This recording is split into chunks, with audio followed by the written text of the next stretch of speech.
আর তোর নাম করছো না তুমি।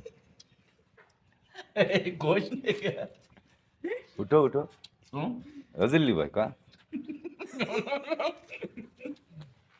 ওরা মাছ যাইরু যাইরু মাছ দিল শুনবে হ্যালো না তুমি কও ওই গল্পটা কও একবার কাকা ওই যে মুরগি মারার কি ছিল ওর গুদ দিতে পারে ওর গুদ ভাড়া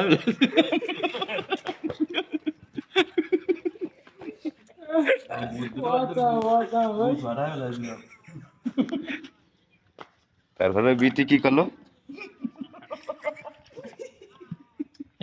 এই কথাই ভাইরাল হবে।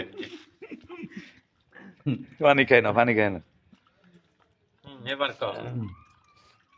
বিটি কলো কি জিল্লু গিলি কলো কি এ জিল্লু ও পিতা কি দার ও আমার নিয়ে রে তুই গেছ নাই তারপর কাইন্দে ওর দিও কথা কলো চোখ দিয়ে পানি ভরে গেছে একটা ও দিস নে রাজনীতির বংশ নিয়ে গেল